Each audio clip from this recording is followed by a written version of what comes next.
श्वेता तिवारी ने दी बेटी पलक तिवारी को शादी ना करने की सलाह। जी हाँ, श्वेता तिवारी ने कहा है कि वह अब शादी में विश्वास नहीं करती और यहाँ तक कि वे अपनी बेटी पलक तिवारी को शादी न करने की सलाह भी देती हैं। बता दें, पलक श्वेता और उनके एक्स हस्बैंड राजा चौधरी की बेटी हैं। दोनों ने साल 1998 में शादी की थी। वही श्वेता ने साल 2007 में राजा से तलाक के लिए अर्जी दी और उन पर घरेलू हिंसा का आरोप लगाया था। श्वेता तिवारी लगभग 3 साल तक डेटिंग करने के बाद साल 2013 में एक बार फिर एक्टर अभिनव कोहली के साथ शादी के बंधन में बंधी।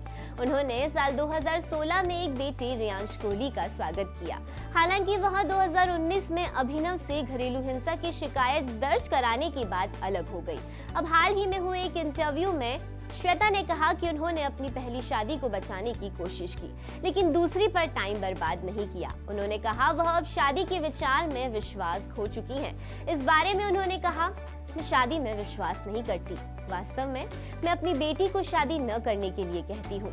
ये उसकी लाइफ है, लेकिन मैं चाहती हूँ कि वे कोई भी डिसीजन लेने से पहले अच्छी तरह से सोच ले। सिर्फ इसलिए कि आप एक रिश्ते में हैं, इससे शादी में परिणत होने की कोई जरूरत नहीं है। वो ये नहीं सोचती कि हर शादी खराब होती है, लेकिन वो चाहती है कि उनकी बेटी खुश रहे बिना किसी प्रेशर के। साथ ही श्वेता ने सिंगल पेरेंट होने के अपने सफर और अपनी असफल शादियों के लिए हुई आलोचना के बारे में भी बात की और कहा, एक कॉन्फिडेंट वुमन को अक्सर एग्रेसिव और एरोगेंट माना जाता है। बहुत से लोग 2 असफल शादियों के लिए मेरी आलोचना करते हैं।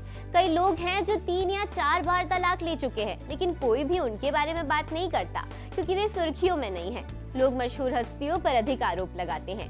मेरे पास अब तक का एकमात्र सपोर्ट ये है कि मैंने कभी काम करना बंद नहीं किया और मैं आर्थिक रूप से इंडिपेंडेंट हूँ। मैं भगवान का शुक्रिया अदा करती हूँ कि मैं एक वर्किंग वुमन हूँ। वहीं श्वेता जल्द ही मैं हूँ अपराजिता में पर्दे पर सिंगल मदर का किरदार निभाती नजर आएंगी। खैर, इस खबर में तो बस इतना ही। श्वेता की इस खबर पर आपके क्या विचार हैं, हमें कमेंट सेक्शन में जरूर बताइएगा।